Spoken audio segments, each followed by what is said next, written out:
শেয়ারবাজারে ধস ও সুদের হার বৃদ্ধির প্রভাব, পতনের ঝুঁকিতে যুক্তরাষ্ট্রে আরও 186টি ব্যাংক।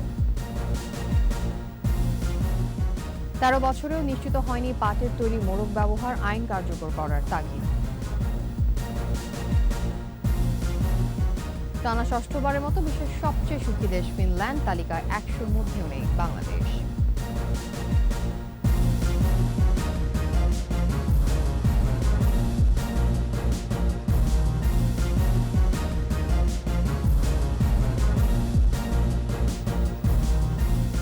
শুনছিলেন ফার্স্ট সিকিউরিটি ইসলামী ব্যাংক লিমিটেড সংবাদ শিরোনাম। আমন্ত্রণ জানাচ্ছি দুপুর 2টার 21 সংবাদে। আপনাদের সাথে থাকছে আমি তাসনিম আফিফা।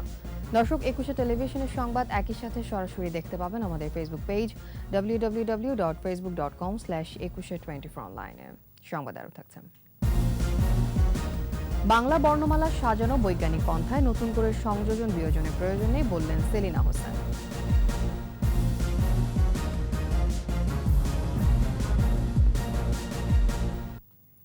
পাটের তৈরি মোড়ক ব্যবহার বাধ্যতামূলক করে আইন পাশ হলেও 13 বছরে নেই দৃশ্যমান বাস্তবায়ন, বরং পাল্লা দিয়ে কয়েক গুণ বেড়েছে প্লাস্টিক ও পলিথিনের ব্যবহার। আইনটি কার্যকর হলে কম করে হলেও 40% পাট ব্যবহার বাড়ত বলে মনে করেন খাত সংশ্লিষ্টরা। এ নিয়ে প্রতিবেদন তৈরি করেছেন মোহাম্মদ নুরুন নবী, ছবি তুলেছেন মুজিবুর রহমান।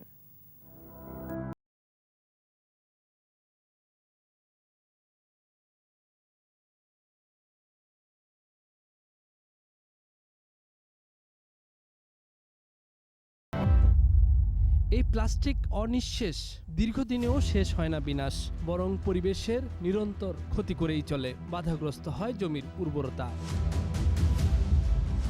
পলিথিনে খাদ্যপণ্যের পরিবহন বড় ক্ষতি করে মানব শরীরের। এসব কথা কম বেশি সবারই জানা। প্রশ্ন হলো, কোথায় ব্যবহার নেই ঘাতক এই প্লাস্টিক ও পলিথিনের?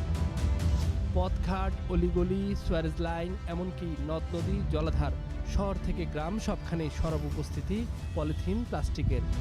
শুধু চটের ব্যাগে রাখা যাবে না, কারণ মাছ, মাংস সব মিলে সবজি একসাথে মেসআপ হয়ে যাবে। এসব চিত্র দেখে কি মনে হয় দেশে পরিবেশ বাঁচাতে পাট পণ্যের মোড়ক ব্যবহারের আইন আছে? আমরা মাইক্রো পলিথিন খাচ্ছি। ইভেন বর্তমান রিসার্চে দেখা যাচ্ছে যে নবজাত সন্তানের রক্ততে প্লাস্টিক পাওয়া যাচ্ছে, মার দুধের মধ্যে প্লাস্টিক পাওয়া যাচ্ছে। এখন ঢাকা শহরে বৃষ্টি নামার আগে মনে হয় জলাবদ্ধতা তৈরি হয়। তার 60% দায়ী কিন্তু আমাদের এই পলিথিন, পলিপ্রোপিলিনের ব্যাগ। পলিথিনের জায়গা পুরোপুরি পাটের তৈরি ব্যাগের দখলেই থাকতে পারত যদি আইনটি আলোর মুখ দেখত। পাটের ঐতিহ্য, পাট হারায়নি। আমরা পাটকে পলিপ্রোপিলিন বা সিনথেটিক ফাইবারের সাথে বা সিনথেটিক প্রোডাক্টের সাথে দৌড় দেওয়ার জন্য যেভাবে তৈরি করতে হয় পাটটাকে আমরা ওইভাবে তৈরি করতে পারি নাই।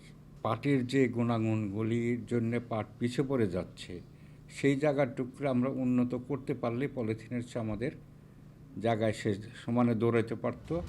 পূর্ণ ব্যবহারযোগ্য পাটের এসব ব্যাগ যে কত বৈচিত্র্যপূর্ণ তার উদাহরণ এই পাটকল। কিন্তু পরিতাপের বিষয়, দেশের মানুষ ব্যবহার না করায় এসব রফতানি হচ্ছে ইউরোপ, আমেরিকার বাজারে। তার জন্য জুট ব্যাগের ব্যবহারটা ইউরোপ আমেরিকাতে বেশি, এটা আমরা তৈরি করি। প্রতি টনে 20টা ব্যাগ লাগে। তো 4 কোটি টন যদি আমার খাদ্যদ্রব্যকে প্যাকেজিং করতে গেলে আমার 80 কোটি ব্যাগ লাগবে আমার। কিন্তু আমি যদি এই তেল শুধু চাউলের এবং গমের কথা বললাম, তারপর আপনার মরিচ আছে, হলুদ আছে, অন্যান্য যে আইটেম ডাল আছে, অনেকগুলো রিট আছে। আমরাও একটা মামলা করেছি যে এই রিটগুলো উইথড্র করে আমরা আমাদের এই ম্যান্ডেটরি প্যাকেজিং একটা বলবৎ করা হোক। প্লাস্টিকের রমরমা ব্যবসা বন্ধ আর বিকল্প সহজলভ্য খোঁজাতেই সমাধান দেখছেন খাত সংশ্লিষ্টরা। একদিকে পরিবেশের সুরক্ষার কথা বলি, অন্যদিকে প্লাস্টিক ও পলিথিনের যথেচ্ছ ব্যবহারও করি। এরকম পাটজাত মোড়কের ব্যবহার নিশ্চিত করা না গেলে প্রতিবেশ যেমন রক্ষা করা কঠিন হবে, ঠিক তেমনিভাবে সুদিন ফেরানো কঠিন হবে পাটের। মোহাম্মদ নুরুন নবী, 21 টেলিভিশন, নরসিংদী। রাষ্ট্রপতি পদে মোহাম্মদ শাহাবুদ্দিনকে নির্বাচিত ঘোষণা করে ইসির জারি করা প্রজ্ঞাপন স্থগিত চেয়ে করা আবেদন খারিজ করে দিয়েছে চেম্বার আদালত। এর আগে এই প্রজ্ঞাপন নিয়ে হওয়া পৃথক দুটি রিট সরাসরি খারিজ করেছিলেন হাইকোর্ট। 15 মার্চ বিচারপতি খসরুজ্জামান ও বিচারপতি ইকবাল কবিরের বেঞ্চ শুনানি নিয়ে রিট দুটি খারিজ করেন। রাষ্ট্রপতি পদে শাহাবুদ্দিনকে নির্বাচিত ঘোষণা করে গত 13 ফেব্রুয়ারি নির্বাচন কমিশন প্রজ্ঞাপন জারি করে।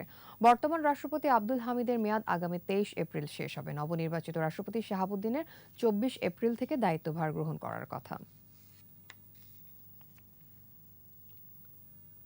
টানা ষষ্ঠবারের মতো বিশ্বের সবচেয়ে সুখী দেশের শীর্ষে ফিনল্যান্ড, আর অসুখী দেশ হয়েছে আফগানিস্তান। তালিকায় সেরা 100 দেশের মধ্যে ঠাঁই হয়নি বাংলাদেশের। গেল বছরের চেয়ে 24 ধাপ পিছিয়ে এবারের অবস্থান 118 নম্বরে। আন্তর্জাতিক সুখ দিবসে জাতিসংঘের প্রকাশিত সুখী দেশের তালিকায় এ তথ্য উঠে আসে। রিপোর্ট আশরাফ শুভর। প্রতি বছর 20 মার্চ আন্তর্জাতিক সুখ দিবস পালন করে বিশ্ববাসী। 2012 সালের 12 জুলাই দিনটিকে সুখ দিবসের স্বীকৃতি দেয় জাতিসংঘের সাধারণ পরিষদ। সেই থেকে প্রতি বছর এই দিনে বিশ্বের সুখী দেশের তালিকা প্রকাশ করে জাতিসংঘ। ওয়ার্ল্ড হ্যাপিনেস রিপোর্ট 2023 শিরোনামে এবারের প্রতিবেদনে 37টি দেশকে নিয়ে জরিপ চালিয়েছে সংস্থাটি, যেখানে নাগরিকদের অর্থনৈতিক ও সামাজিক পরিস্থিতি, ব্যক্তি স্বাধীনতা, মাথাপিছু আয় এবং দুর্নীতির মাত্রার ভিত্তিতে দেশগুলোকে মূল্যায়ন করা হয়। এ বছরও টানা ষষ্ঠবারের মতো সুখী দেশের তালিকায় শীর্ষস্থান ধরে রেখেছে ফিনল্যান্ড, দ্বিতীয় তৃতীয় অবস্থানে ডেনমার্ক ও আইসল্যান্ড, চতুর্থ ইসরায়েল আর পঞ্চম অবস্থানে নেদারল্যান্ডস। তালিকায় 24 ধাপ পিছিয়েছে বাংলাদেশ, তবে ভারতের চেয়ে এগিয়ে রয়েছে। প্রতিবেশী দেশটির অবস্থান 126 নম্বরে। এবারের তালিকায় সবচেয়ে কম সুখী দেশ হিসেবে তলানিতে যুদ্ধবিধ্বস্ত আফগানিস্তান। এর এক ধাপ উপরে রয়েছে ভঙ্গুর অর্থনীতির দেশ লেবানন। কানাডা 13, যুক্তরাষ্ট্র 15 এবং 19তম স্থানে যুক্তরাজ্য। যুদ্ধ কবলিত ইউক্রেনের অবস্থান 92তম। অন্যদিকে রাশিয়া রয়েছে 70তম স্থানে। এবারের জরিপে সবচেয়ে বেশি প্রাধান্য পেয়েছে করোনা পরবর্তী অর্থনীতি ও ইউক্রেন যুদ্ধ। বিশ্বজুড়ে বেকারত্ব ও মূল্যস্ফীতি বৃদ্ধি পাওয়ায় সুখের সূচকে ব্যাপক রদবদল হয়েছে বলে জানিয়েছে জাতিসংঘ। আশরাফ শুভ, 21 টেলিভিশন। সংবাদে নিচ্ছে বিরতির পর্যা থাকবে। সরকারি বরাদ্দ থাকলেও মাটি ভরাটের নামে অর্থ আদায়ের অভিযোগ, বিষয়টি অজানা বলছে পানি উন্নয়ন বোর্ড। আপনারা দেখছেন দুপুর 2টার 21 সংবাদ। বাংলার 7টি বর্ণমালার দরকার নেই, এমন একটি খুদে বার্তা বিভিন্ন মোবাইলে পাঠিয়েছেন ময়মনসিংহের আব্দুল্লাহ। বাংলা একাডেমির সভাপতি সেলিনা হোসেনের নামে খুদে বার্তাটি পাঠান তিনি, অথচ কথা সাহিত্যিক সেলিনা হোসেনের দাবি তিনি এমন কিছু করেননি, বরং এ ঘটনায় বিব্রত। মফিউর রহমানের বিশেষ রিপোর্ট। বয়সের হিসেবে 1000 বছরের বেশি বাংলা ভাষা ও বর্ণ বিভিন্ন সময়ে বাঁক বদল করেছে।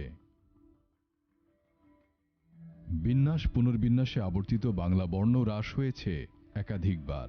লৌহযুগের সংস্কৃত ব্যাকরণবিদ পণ্ডিত পাণিনি খ্রিস্টপূর্ব 7ম শতকে প্রাকৃত ভাষা সংস্কার করে সংস্কৃত ভাষায় পরিমার্জন করেন। ওই সময় ব্রাহ্মীলিপি বা অক্ষর সমন্বয় থেকে তার প্রণীত ব্যাকরণ ও ধ্বনিবিন্যাস অনুসারে বর্ণমালার ছক প্রকাশ হয়, যাতে বাংলা বর্ণের পরম্পরা রূপটি প্রতিভাত হয়। অতঃপর খ্রিস্টপূর্ব 2য় হতে 1ম শতকে ব্রাহ্মীর উত্তর ভারতীয় লিপি থেকে আসে কুষাণ রূপ। এরপর উৎপত্তি গুপ্তলিপির, আর গুপ্তলিপি থেকে জন্ম নেয় আজকের বাংলা লিপির বর্তমান রূপ। বিবর্তনের এই ধারা চলে পরবর্তী 3000 বছরেরও বেশি সময়।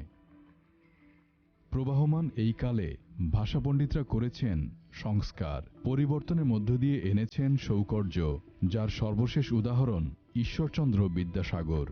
সমসাময়িক 1849 সালে শিশু শিক্ষার প্রথম ভাগ প্রণয়ন করেন মদনমোহন তর্কালঙ্কার, যাতে স্বরবর্ণ ছিল 16টি। অবশ্য বিদ্যাসাগরের বর্ণমালা পরিচয়ে স্বরবর্ণের সংখ্যা কমে দাঁড়ায় 12টিতে। ব্যঞ্জনবর্ণের তালিকায় মদনমোহন তর্কালঙ্কার স্থান দেন 34টি, অথচ যুক্তি দেখিয়ে বিদ্যাসাগর তালিকাভুক্ত করেন 40টি ব্যঞ্জনবর্ণ। বিদ্যাসাগরের 125 বছর পর বাংলা শব্দে ব্যবহার প্রয়োজন হারিয়েছে লি বর্ণ, প্রায় বিলুপ্ত তালব্যসহ এর আগের ব বর্ণটি। কালের পরিক্রমায় সংস্কার হয়েছে অনেক বানান। নেপথ্যে কাজ করেছে পশ্চিম বাংলার একাডেমি, কলকাতা বিশ্ববিদ্যালয়, বাংলা একাডেমির মতো প্রতিষ্ঠান। সম্প্রতি বিশেষ নম্বর থেকে 60টি বর্ণমালার প্রয়োজন নেই উল্লেখ করে যে মেসেজ দেয়া হয়েছে, তাতে বিব্রত প্রকাশ করেন সেলিনা হোসেন। কে এই এটা করলো যে আমি বেশ কিছু বর্ণমালা বাতিল করার কথা বলতে চাই? আমার জন্য এটা প্রশ্নই ওঠে না।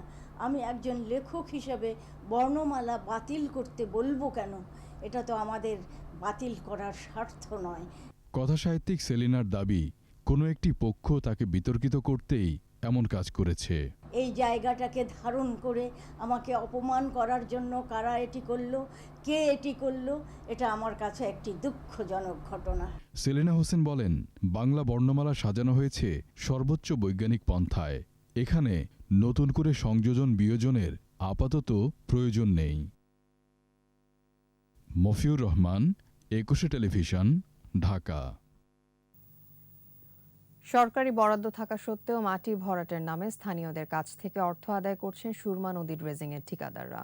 অভিযোগ উঠেছে, বাড়ির সামনে ডোবানালা ও নিচু ভূমি ভরাটের নামে পরিবার প্রতি আদায় করা হচ্ছে 15 থেকে 20,000 টাকা। তবে পানি উন্নয়ন বোর্ডের দাবি বিষয়টি তাদের অজানা। সুনামগঞ্জ প্রতিনিধি মোহাম্মদ আব্দুল সালামের তথ্যচিত্রে রিপোর্ট মাসুম আলী স্যার। সুনামগঞ্জ সদর উপজেলায় সুরমা নদী ড্রেজিংয়ের কাজ চলছে। সরকারি অর্থ বরাদ্দ থাকার পরও গ্রামের নিচু জমি ভরাটের নামে স্থানীয়দের কাছ থেকে অর্থ আদায় করা হচ্ছে বলে অভিযোগ উঠেছে। স্থানীয়রা জানান, ড্রেজিং উত্তোলিত মাটিতে যাদের বাড়ির সামনের নিচু ভূমি ভরাট হয়েছে তাদের কাছ থেকে মোটা অঙ্কের টাকা নেওয়া হচ্ছে, আর যারা দিচ্ছেন না তাদের বাড়ির সামনে মাটি পড়ছে না। যদিও পানি উন্নয়ন বোর্ডের ড্রেজিংয়ের মাটি নদীর তীরবর্তী এলাকার নিচু ভূমিতে বিনামূল্যে ফেলার কথা। স্থানীয় প্রভাবশালী একটি চক্র ঠিকাদারদের পক্ষে কাজ করছে বলে জানিয়েছেন এলাকাবাসী। এই গর্ত ফালাইয়া বরার নাম কইরা তারা আমাদের থেকে আরো খরচ পাতে নিতেছে, 10,000-15,000 টাকা করে খরচ নিতেছে। এটা কেন? এটা তো নেওয়ার কোনো কথা না সরকারের। মাটি ভরাটের জন্য মানে প্রতি কেয়ারে লাখ টাকা করে নিতেছে। এগুলো তো আমরা দেখতে পারতাছি, তারা যদি টেকা দেয় তারা 5 মাটি ছাড়ে, আর যদি টেকা না দেয় তারা 5 মাটি দেয় না। আমরা বাড়িতে আমরা প্রায় 250 টাকার মতো দিচ্ছি। সবাই বাড়ি তুললা কেউ গড় পিছিয়ে 500 টাকা, কেউ 200 টাকা, বাড়ি পিছিয়ে তারা টাকা দেয়। টাকা না দিলে আবার মাটি বন্ধ রাখে। স্থানীয়দের অভিযোগ অসত্য বলে দাবি করেছে ড্রেজার পরিচালনাকারীরা। কেউ কোনো রিপোর্ট আমার বিরুদ্ধে দিতে পারবে না। আমি রাজি আছি আপনার সাথে প্রমাণ দিতে। এখন তাদেরটা মিথ্যা বলবো কিভাবে? আমি তো সচক্ষে দেখিনি। আমি তো, তারা যদি আমার আড়ালে বা আমার চোখের আড়ালে যদি কাউকে দিয়ে থাকে, আমি তো দেখিনি। পানি উন্নয়ন বোর্ড বলছে এমন কোনো ঘটনা তাদের জানা নেই। এখানে মাটি বিক্রি করে অফিস বা ঠিকাদারের কোনো প্রতিনিধি টাকা বা অর্থ দাবি করছে এরকম কোনো আমার কাছে এখন পর্যন্ত কোনো অভিযোগ আসেনি। যদি এরকম কোনো অভিযোগ সত্যতা পাওয়া যায় সেই বিষয়ে অবশ্যই আমরা ব্যবস্থা নিব। 15,69,00,000 টাকা বরাদ্দে 2020 সালের 20 ডিসেম্বর শুরু হয় সুরমা নদী খনন প্রকল্প। কাজ শেষ হওয়ার কথা চলতি মাসের 30 তারিখের মধ্যে। মাসুম আলিসা, একুশে টেলিভিশন। শেষ করছি দুপুর 2টার 21 সংবাদ। যাবার আগে ফার্স্ট সিকিউরিটি ইসলামী ব্যাংক লিমিটেড সংবাদ শিরোনামগুলো আরও একবার। শেয়ার বাজারে ধস ও সুদের হার বৃদ্ধির প্রভাব, পতনের ঝুঁকিতে যুক্তরাষ্ট্রে আরও 186টি ব্যাংক। 13 বছরেও নিশ্চিত হয়নি পাটের তৈরি মোড়ক ব্যবহার, আইন কার্যকর করার তাগিদ। টানা ষষ্ঠবারের মতো বিশ্বের সবচেয়ে সুখী দেশ ফিনল্যান্ড, তালিকায় 100-র মধ্যেও নেই বাংলাদেশ।